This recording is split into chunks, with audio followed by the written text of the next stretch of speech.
కూటమి ప్రభుత్వం అధికారంలోకి వచ్చినాక సుమారుగా రెండు సంవత్సరాల 4 నెలలు అయింది. 4 నెలలు 3 నెలలు కంప్లీట్ అయింది. ఈ 2 సంవత్సరాల 3 నెలల కాలంలో ఏ విధంగా రాష్ట్రంలో పాలన సాగిస్తున్నారు కూటమి ప్రభుత్వం అనే దానికి ఈ మధ్యకాలంలోనే కొన్ని సంఘటనలు జరిగాయి. ముఖ్యంగా 2-3 రోజుల కిందట ప్రకాశం జిల్లాలో పోలీసు కారులోనే గంజాయి పోలీసు వాహనంలో వాళ్ళు ప్రయాణిస్తున్న వాహనంలో గంజాయితో సహా పట్టుబట్టింది. ఈరోజు రాష్ట్రంలో గంజాయి అనేది ఎంత విచ్చలవిడిగా దొరుకుతుందంటే కూటమి ప్రభుత్వం దగ్గరికి వచ్చినాక మరి యువత చెడిపోవటానికి గంజాయి కారణం. ప్రతి టౌన్లో గంజాయి విచ్చలవిడిగా అమ్మే కార్యక్రమం ఈరోజు రాష్ట్రంలో జరుగుతుంది. మేము అధికారంలో ఉన్నప్పుడు జగన్మోహన్ రెడ్డి గారు ముఖ్యమంత్రి ఉన్నప్పుడు ఏ విధంగా గంజాయి పట్టుబడిన సందర్భాలు ఉన్నాయి, ఏ విధంగా ఇప్పుడు ఈ కూటమి ప్రభుత్వం వచ్చినాక ఏ విధంగా గంజాయి విచ్చలవిడిగా అమ్మే కార్యక్రమం జరుగుతుంది, ఏ విధంగా దానివల్ల నేర ప్రవృత్తి ఏ విధంగా మెరుగ్గా నేరాలు జరిగే కార్యక్రమం, ఆ గంజాయి దీంట్లో ఏ విధంగా నేరాలు జరుగుతున్న దానిపై ఒకసారి ప్రజలందరూ కూడా వీక్షించుకోవాలని చెప్పి సందర్భంగా జరుగుతుంది.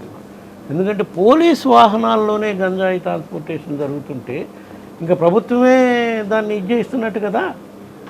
దానిపై ఏ విధమైన చర్యలు తీసుకుంటారు ప్రభుత్వం చూడాలి. సంఘటన జరిగి 3 రోజులు 4 రోజులు అయింది. అదేవిధంగా ఇంకో ప్రధాన అంశం ఈరోజు చెప్పాలనుకున్నది సర్ ప్రక్రియ స్పెషల్ ఇంటెన్సివ్ రివిజన్ కార్యక్రమంలో ఇప్పటి వరకు మన రాష్ట్రంలో సుమారుగా 45 లక్షల ఓట్లు 45 లక్షల సెంటర్ ఓట్లు తొలగించడం జరిగింది. ఇంకో 40 లక్షలు 36 లక్షలు ఎన్నో నోటీసులు ఏదో వెరిఫికేషన్ కోసం ఇచ్చారు. దీని ప్రాసెస్ అంతా చట్ట ప్రకారం వాళ్ళ గైడ్లైన్స్ ప్రకారం జరుగుతున్నాయా లేనా అనే దానిపై కొన్ని సంఘటనలు ఉదహరిస్తూ కూడా మా పార్టీ తరఫున ఎలక్షన్ కమిషన్కి లెటర్ పెట్టడం జరిగింది. ఏ విధంగా కొన్ని చోట్ల ఓటర్లు ఉన్నా కూడా నోటిఫై చేయటం సరిగా జరగట్లేదు, అదేవిధంగా అధికారులు ఇళ్ళకి రాకుండా కొన్ని చోట్ల ఆఫీసులకు వెళ్ళి చేయించుకోవాలని, మరి అర్బన్ టౌన్లో అయితే ఆఫీసులకు వెళ్ళి చేయించుకోవాలన్నారు. వాళ్ళ మ్యాండేట్ ప్రకారం ప్రతి ఇంటికి వాళ్ళు వచ్చి బిఎల్ఓలు రావాలి, బిఎల్ సమక్షంలో కార్యక్రమం జరగాలి. అది కూడా కొన్ని చోట్ల జరగట్లేదని ప్రక్రియ నడుస్తుంది. దీనిపై కూడా మేము ప్రత్యేకంగా ఎలక్షన్ కమిషన్ ఢిల్లీలో కూడా రిప్రజెంట్ చేసి ఆ ప్రక్రియ మొత్తం, ఎందుకంటే ఈ మధ్యకాలంలో మనం చూసాం వెస్ట్ బెంగాల్ ఎలక్షన్స్ కానివ్వండి, తమిళనాడులో జరిగిన ఎలక్షన్స్ కానివ్వండి, ఏ విధంగా సర్ ప్రక్రియ ద్వారా ఎన్ని ఓట్లు తొలగించబడి వాటి వల్ల వాళ్ళకి ఏ విధంగా ఓటమి సంభవించిందనే అంశాలు ఉన్నాయి కాబట్టి వాటి మీద కూడా అనుమానాలు ఉన్నాయి కాబట్టి దానిపై సమగ్రంగా మళ్ళా విచారణ జరిపించే విధంగా ప్రతి ఒక్క పౌరుడికి న్యాయం జరిగే విధంగా ఓటు హక్కు ఒకే చాటు ఉండే విధంగా చర్యలు తీసుకోవాలని చెప్పి మళ్ళీ ఎలక్షన్ కమిషన్ కూడా రిప్రజెంట్ చేసే కార్యక్రమం మేము చేస్తాం. 2 టర్నులు కంప్లీట్ చేసింది జగన్మోహన్ రెడ్డి గారు ముఖ్యమంత్రిగా ఉన్నప్పుడే 2 టర్నులు కంప్లీట్ చేయడం జరిగింది. రాష్ట్రంలో ప్రజలందరికీ తెలుసు, మరీ ముఖ్యంగా మన ప్రకాశం జిల్లా ప్రజలందరూ కూడా చూశారు. స్వర్గీయ రాజశేఖర రెడ్డి గారు ఆ టర్నల్ ప్రారంభిస్తే, ఆ టర్నల్ పునాదిరా వేసి మొదలుపెట్టిస్తే జగన్మోహన్ రెడ్డి గారు ముఖ్యమంత్రిగా ఉన్నప్పుడే ఆ ప్రాజెక్ట్కి కీలకమైన ఆ 2 టర్నల్స్ కంప్లీట్ అయిపోయిన పరిస్థితి మీరు కూడా చూశారు. కానీ అప్పుడు ఉన్న పరిస్థితుల దృష్ట్యా అప్పుడు నీళ్లు వదిలే పరిస్థితి లేదు కాబట్టి, అప్పుడు ఏప్రిల్ మార్చి మాసాల్లో జరిగింది కాబట్టి మనం నీళ్ళు ఇవ్వలేకపోయాం. నీళ్ళు ఇవ్వడానికి అప్పుడు కొన్ని టెక్నికల్ ఇబ్బందులు కూడా ఉన్నాయి. అవన్నీ కూడా సరి చూసుకొని ఇప్పుడు వీళ్ళు ప్రభుత్వం వచ్చినాక వీళ్ళు కంప్లీట్ చేసి ఇస్తే మంచిదే, జిల్లాకి మనకు కావాల్సిందే. కానీ చేసింది మా మెజార్టీ ఒకటే అడుగుతున్నాను నేను. 2014 నుంచి 19 వరకు వాళ్ళు వెలుగొండ ప్రాజెక్టులో టర్నల్ కంప్లీట్ చేయడానికి ఎన్ని కిలోమీటర్లు తవ్వారు. 2019 నుంచి 24 దాకా జగన్మోహన్ రెడ్డి గారు ముఖ్యమంత్రిగా ఉన్నప్పుడు ఆ ప్రాజెక్టుపై చిత్తశుద్ధిగా పనిచేసింది ఎవరనేది మీరే వెరిఫై చేయండి, అదే తెలుస్తుంది. టోటల్ 2 టర్నల్స్ కంప్లీట్ చేసింది జగన్మోహన్ రెడ్డి గారు ముఖ్యమంత్రిగా ఉన్నప్పుడు. సరే, ఇప్పుడు కంప్లీట్ అయితే పశ్చిమ ప్రాంతం ఎంతో అభివృద్ధి చెందుతుంది. పశ్చిమ ప్రాంతానికి ప్రధానంగా మరీ ముఖ్యంగా ఫ్లోరైడ్ కిడ్నీ బాధితులకు ప్రాణాలు కాపాడుకోవడం కోసం ఉపయోగపడుతుందని దాన్ని అంత దృష్టి పెట్టి చేయించడం జరిగింది అప్పుడు జగన్మోహన్ రెడ్డి గారు ముఖ్యమంత్రిగా ఉన్నప్పుడు. ఇప్పుడు అది కంప్లీట్ అయిపోయి పశ్చిమ ప్రాంత ప్రజలకు అందుబాటులోకి వస్తే మంచిదే. అసెంబ్లీలో అంటుంది దేనికి స్వామి, బయట అంటుంది దేనికి? ఇప్పుడు డిఎస్సి పరీక్ష రాసిన విద్యార్థులు ఎవరైతే డిఎస్సి పరీక్ష రాని యువకులు వాళ్ళు మేము డిబేట్కి వస్తామని చెప్తున్నారు. మేమెందుకు? వాళ్ళు ఎవరైతే బాధితులు ఉన్నారో వాళ్ళు వస్తామంటున్నారు. ఎక్కడికి రమ్మంటే అక్కడికి వస్తామని వాళ్ళ సమాధానం చెప్పండి. పోయి నిన్న ఒక బాధితుడు ఇచ్చాడు స్టేట్మెంటు, మొన్న కూడా ఒక బాధితుడు ఇచ్చాడు స్టేట్మెంటు. ఎవరైతే అర్హులై ఉండి వాళ్ళకు ఉద్యోగం రాలేదో, ఎవరికైతే మెరిట్ ఉండి స్పోర్ట్స్ కోట కూడా వాళ్ళకి ఉద్యోగం రాలేదో వాళ్ళకి సమాధానం చెప్పండి. మీరు సాక్షాత్తు అసెంబ్లీలో కూడా ఒప్పుకున్నారు కదా, స్పోర్ట్స్ కోట కింద పరీక్ష లేకుండానే స్పోర్ట్స్ కోట కింద ఇవ్వటం జరిగింది. సాంప్రదాయం ఉందని. సాంప్రదాయం ఉందా? ఏమి సాంప్రదాయం ఉంది? పివి సింధు గారికి ప్లాట్ ఇచ్చారు అని చెప్పారు. ఒక పివి సింధుయే కాదు, క్రీడల్లో జాతీయ స్థాయిలో ఇంటర్నేషనల్ స్థాయిలో గుర్తింపు పొందిన వాళ్ళకి పాతకాలం నుంచి కూడా రాజశేఖర రెడ్డి గారు ముఖ్యమంత్రిగా ఉన్నప్పుడు కానివ్వండి, ఇదివరకు చంద్రబాబు నాయుడు ముఖ్యమంత్రిగా ఉన్నప్పుడు కానివ్వండి, beat cricket or beat tennis, shuttle కానీ, బ్యాడ్మింటన్ కానివ్వండి, వాళ్ళు అవార్డులు బాగా ప్రపంచవ్యాప్తంగా పేరు సాధించే విధంగా ఏషియన్ గేమ్స్లో కానీ, కామన్వెల్త్ గేమ్స్లో కానీ ఇచ్చినప్పుడు వాళ్ళకి ఇళ్ల స్థలాలు ఇవ్వటం, వాళ్ళకి బహుమానం ఇవ్వటం అనేది సాంప్రదాయం. కానీ వాళ్ళకి అదేవిధంగా ఉద్యోగాలకు వచ్చిన దాఖలు ఉన్నాయి. కానీ ఇక్కడ నువ్వు స్పోర్ట్స్ కోటా అని పెట్టి రాష్ట్ర స్థాయిలో ఏ జిల్లాలో ఆ జిల్లాలో స్పోర్ట్స్ కోటా అని చెప్పి మీ బుద్ధి పుట్టిన వాళ్ళకి ఇచ్చే కార్యక్రమం చేస్తే అర్హులైన పేదలకి, అర్హులైన నిరుద్యోగులకి ఉద్యోగ అవకాశాలు పోయినట్టే కదా. దానిపై మేము పోరాటం చేస్తున్నాం.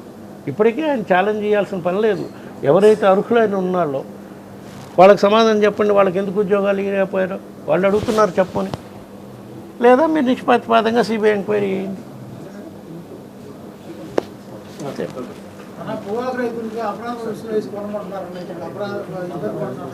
మరీ ముఖ్యంగా ఈ ప్రభుత్వం వచ్చినాక ఇంకో ప్రధాన అంశం చెప్పడం మర్చిపోయా.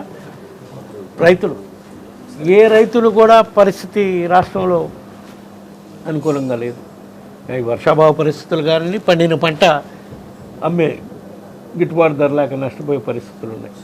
ఇప్పటి వరకు ఈ 2 సంవత్సరాల్లో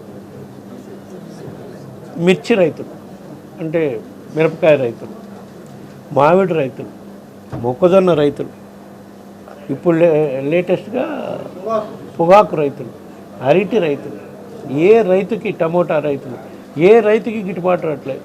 అదే మా ప్రభుత్వం ఉన్నప్పుడు ఏ రైతుకి గిట్టుబాటు దగ్గర రాకపోయినా పొగాకు కానివ్వండి, ఇంకోటి కానివ్వండి, మిర్చి కానివ్వండి, ఏదైనా సరే ప్రభుత్వం ఇంటర్ఫీర్ అయ్యి మార్కెట్ ధర లేకపోతే వాళ్ళ దగ్గర నుంచి గిట్టుబాటు ధర ఇచ్చి కొని రైతులను ఆదుకున్న పరిస్థితులు ఉన్నాయి. ఇప్పుడున్నాయి ఈరోజు పరిస్థితులు. అదేమంటే మొన్న పొగాకు ధర దీని మీద రైతులు గత 2 నెలల రోజుల నుంచి, 1.5 మంత్ నుంచి ప్రకాశం జిల్లా నుంచి, వెస్ట్ గోదావరి జిల్లా నుంచి రైతులు చాలామంది ఎట్లా ధర్నాలు చేస్తున్నారో, రోడ్ బ్లాకేట్ చేస్తున్నారో మీరు చూశారు.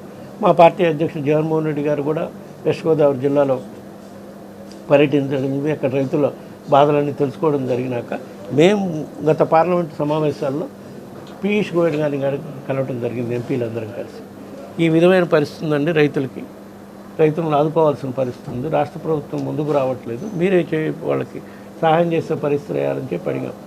అప్పుడు మాకు ఆశ్చర్యం వేసింది. అప్పుడు మంత్రి గారు చెప్పారు, మేము కేజీకి 10 రూపాయలు ఇస్తున్నామండి, ప్లస్ బ్యాంకుకి అది బ్యార్నీకి 50,000 బ్యార్నీకే కదా, 0 వడ్డీతోటి రుణం ఇస్తున్నామంటే దాంతో ఏమొస్తుంది? ఒక్కొక్క ఎకరా వేసి ఒక్కొక్క బ్యార్నీ పంట పండియాలంటే పొగాకు రైతు కనీసం 5 నుంచి 10 లక్షలు ఖర్చు పెడతాడు.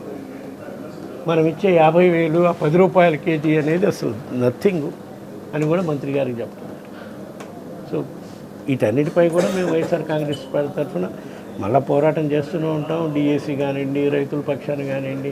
మొన్న ఇంకో విషయం కూడా ఏదో ఉంది, టీచర్లకి టెట్ ఎగ్జామ్ పెట్టాలని, దాని మీద టీచర్లు ఇప్పుడు మళ్ళీ తొలగిస్తారనే ఆందోళనలో కొంతమంది టీచర్లు మా దగ్గరికి వచ్చారు మన పార్లమెంటు సమావేశాలు.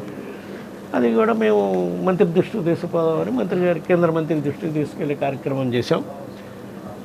ఆ విధంగా మాకు రిప్రజెంటేషన్ ఇచ్చిన టీచర్లు ఢిల్లీకి ఎవరైతే వచ్చారో వాళ్ళని సస్పెండ్ చేశారు. ఇక్కడ న్యాయం చేయమని కేంద్ర ప్రభుత్వం అడగడానికి పోతే ఆ టీచర్లను సస్పెండ్ చేస్తున్నారు.